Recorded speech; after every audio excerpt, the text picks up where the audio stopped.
Здравствуйте, друзья мои! Исайя сказал в главе 12, в стихе 2 следующее. Эта глава воспевает Господа Бога.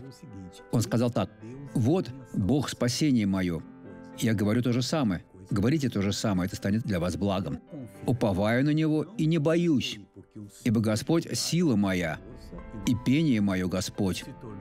И Он был мне во спасение». Наш Господь – это Господь Господ. Нет никого выше Него. Итак, Господь Господ – сила моя, пение мое, Он стал моим спасением. Вашим тоже. Только поверьте в это, и вы будете благословлены. Этот человек поверил, и посмотрите, какое он получил благословение. Теперь посмотрите на меня. Вам лучше? Тогда положите костыль на плечо. Вот так. Выходите в центральный проход. Так. В этот проход. Нет, сюда, в центральный проход. Выходите в центральный проход. Идите не спеша. Идите не спеша, идите, идите.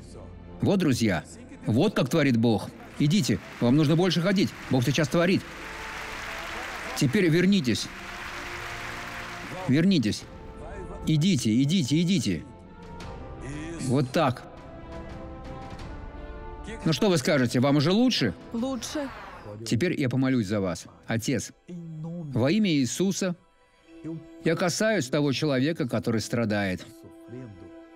Не его самого, а зла, которое в нем. Я обладаю властью, данной Иисусом, чтобы сделать это. Итак, я связываю тебя, зло, и приказываю: уходи, убирайся прочь. Во имя Иисуса Христа будьте свободны во славу Бога. Хорошего дня.